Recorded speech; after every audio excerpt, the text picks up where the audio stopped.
Hey everyone, ready to really level up that English vocab? Today we're taking a deep dive into this podcast script we found. Oh yeah, this one's packed with practical tips. Yeah, no more vague advice. We're getting into the nitty-gritty here. Yeah. Stuff you can actually use. Straight away. I mean, what I really liked about this script was how it frames vocabulary as like the bedrock of good communication in English. Not just speaking, right? Yeah, like thinking in English too. Thinking in English. Oh man, that's huge, right? It is. Have you ever had a really amazing idea, Oh yeah. but then you're like, wait, I don't have the words to get it out? Happens all the time. Especially in English, it's like, I've got this gourmet meal planned, but all I've got is a rusty can opener. That's a great analogy. Actually, the script uses one too. They compare a limited vocabulary to a toolbox with only Oh, yeah. a hammer and a screwdriver. Ooh, okay. You know, you could do the basics, Yeah. but can you build something intricate with just those? No way. You're going to be stuck Absolutely. with your linguistic flat tire. Okay, so we need to expand that toolbox, right? Definitely. More tools. More tools. And this script has 5 main strategies to do just that. Yeah, the first one was reading widely. Oh, that's a classic. It is a classic, but they don't just mean textbooks, you know? Right, like dictionaries all day long. Yeah. Find stuff that interests you. Mm-hmm. Novels, blogs, magazines, even comics. You know what that reminds me of? I used to be obsessed with detective novels. Oh, cool. Like Agatha Christie, every single one. Wow. I just devoured them, and I swear I learned so many new words and expressions just from the context. It's amazing how that happens. It really is. When you're passionate about something, the language just flows in. Totally. It's like I was a detective myself, you know? Yeah. Piecing together the clues I love that. to figure out what these words meant. That's so cool. What about you? Any big reading aha moments? Oh, for sure. I went through this historical fiction phase, Okay. and I picked up all these really old-fashioned words and phrases. That's cool. Maybe not super useful day to day, but It gives you that depth. it did. I felt like I really understood the history of English, like the roots of this tree. Absolutely adds a whole other dimension to your understanding. Okay, so moving on. This script also mentions flashcards and apps. Right. The digital tools. Yeah. Have you used those much? Oh, yeah. Definitely. What do you think? I think they can be really effective, Okay. but you got to use them. Right. The real key here is spaced repetition. Spaced repetition.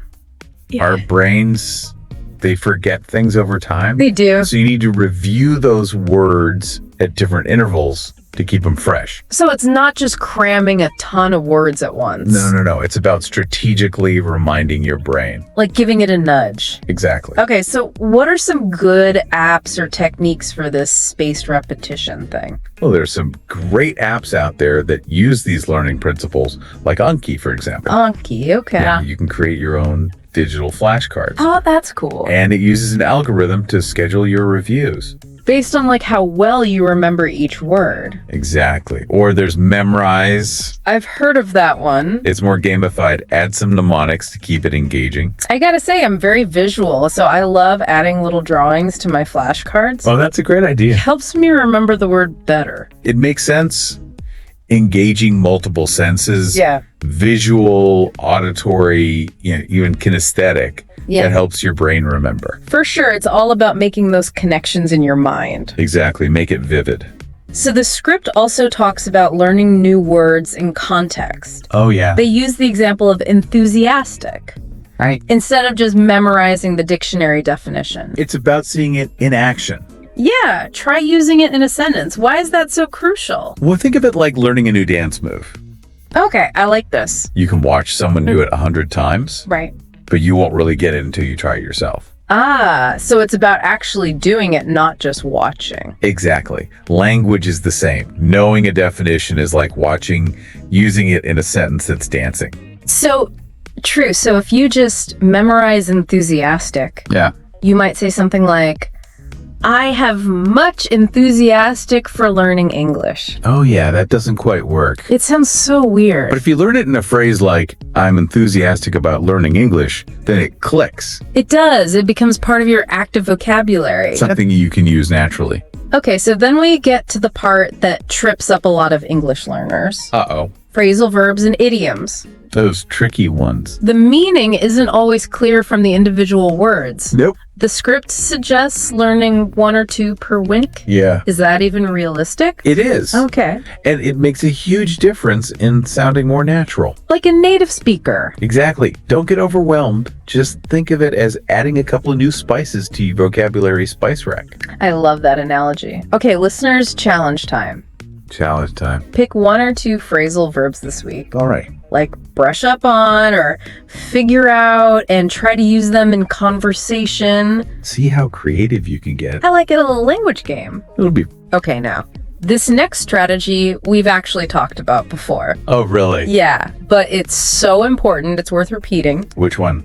Shadowing. Oh, yeah, shadowing. The script highlights it as a great way to not only learn vocabulary, but also to pick up the rhythm of spoken English.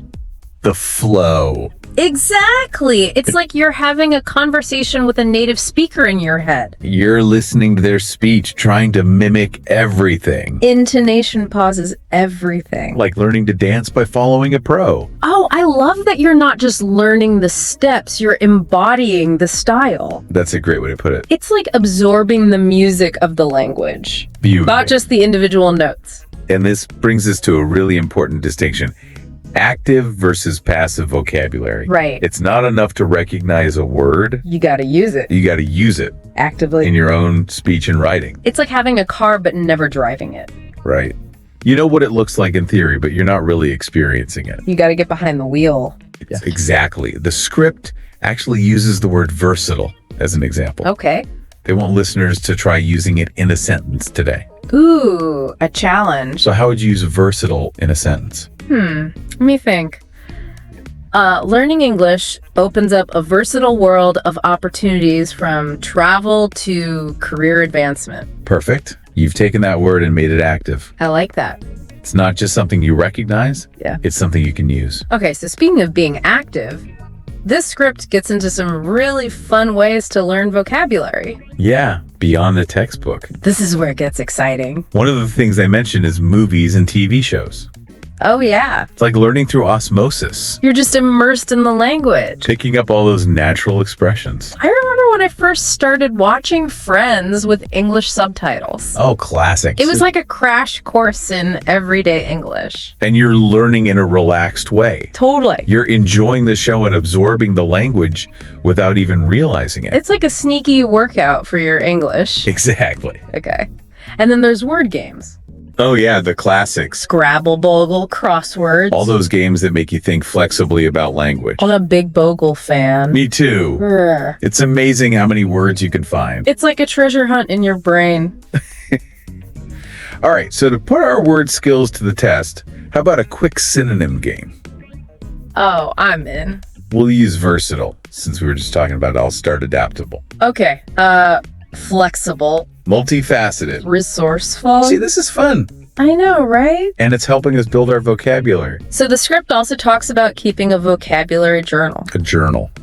Yeah, I actually have one. Really? I've been keeping it for years. It's like my personal dictionary. That's cool. Do you have any tips for our listeners? Make it visual, use different colors, draw pictures, even paste in things. Oh, that's smart. It makes it more engaging. It does. Engaging more senses helps you remember. And I like the idea of themed entries, like a week of travel words or food words. That's a great idea for structure. Okay, and going back to something we talked about before, What's that? shadowing. Ah, yes. The script mentions all these online resources for practicing shadowing. Websites, YouTube channels. Yeah, they break down phrases and pronunciation. It's like having a virtual language coach. I like that. Okay, so we've talked about a lot of positive strategies, The good stuff. but this script also warns about some common mistakes. Oh, the pitfalls. It's like having a roadmap that shows you the detours to avoid.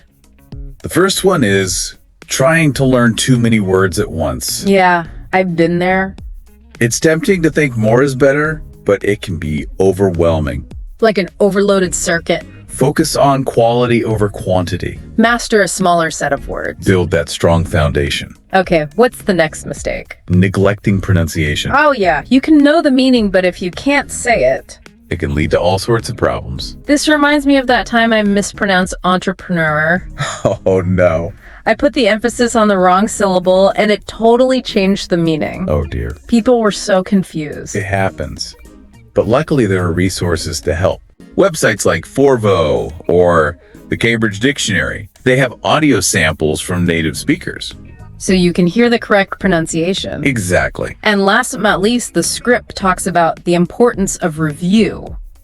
Ah, yes. Don't fall into the trap of learning a word and then forgetting it. You got to keep those words active. Use them regularly. Review them. It's like learning an instrument you have to practice. Create a personalized review schedule. Make it a habit. And the rewards are worth it. For sure, the more you expand your vocabulary, the better you'll be able to express yourself. Understand complex ideas. Engage with the world around you. It's like having a richer palette of colors to paint with. I love that analogy. It really captures the power of a strong vocabulary. It does. You can communicate with more clarity, precision, and style.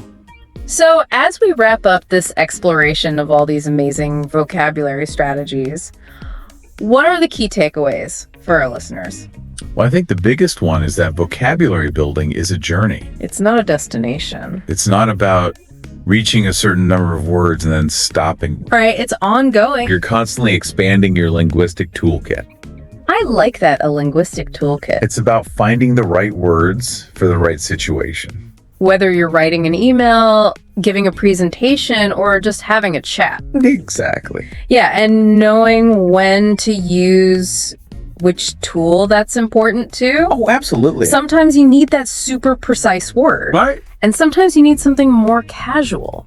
It's all about that nuance and flexibility. This script really emphasizes that it's not about memorizing lists. No rote learning here. It's about finding the joy in discovering new words. Exploring the nuances of language. And becoming a better communicator. Exactly. It takes the pressure off, you know? It does. Like, you don't need to know every single word in the dictionary. Just enjoy the process. It's more about loving language, being curious about words. And that's where personal learning styles come in, right? Yeah, what works for one person might not work for another. But that's the beauty of it. There's so many options. So many different tools and techniques. So as we wrap up this deep dive into vocabulary, I want to leave our listeners with a question. Okay. What's your personal learning style? Which of these strategies really resonated with you? Take some time to think about it. What really gets you excited about learning English? Is it finding a new word in a book? Or mastering a phrasal verb? Maybe it's the challenge of a word game. Whatever it is, embrace it, experiment. Make vocabulary building fun and rewarding. And remember, you're not alone in this. We're all in this together. We're all lifelong learners constantly trying to improve. If you have any tips or tricks, share them in the comments. Let's create a community of language lovers. That's a great idea. Let's keep this conversation going. Absolutely. Until next time, happy wordsmithing, everyone.